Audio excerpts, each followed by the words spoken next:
Шарал Қазақ гимназиясының география пәні мұғалімі Смагулова Айсұлу Аманкелдиевна. Қашықтықтан оқыту кезіндегі тиімді әдіс тәсілдер.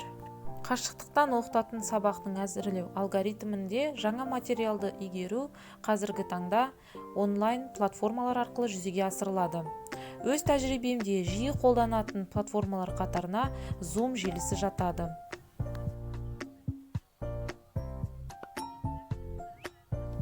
Келесі ең ұтымды желілердің бірі бұл Google Classroom және Telegram.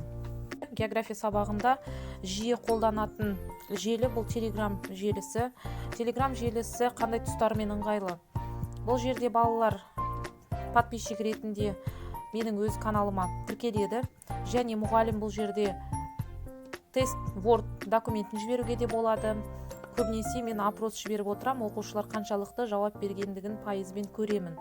Опросты қалай жасауға болады, немесе қосымша осындай өз түсіндірмемді жіберемін видеоны. Қандай сұраққа қалай жауап беруге болады деп ыңғайлы тұстарын үйретем балаларға. Және опрос жасаған кезде кез келген сұрақты мысалы опрос ретінде қоямын.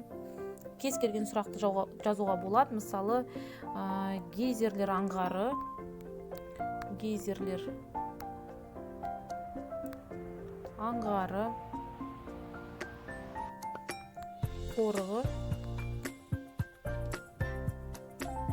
қорығы қай жерде?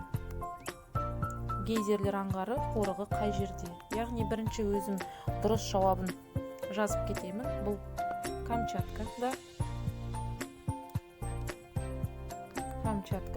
Енді келесі варианттарын қосам. Мысалы, Апеннин түбегінде деймін. Апеннин түбегінде, келесі Скандинавияда, келесі Исландияда мысалы, келесі мысалы Жаңа Зеландияда. Міне, опрос дайын, создать деп басамын.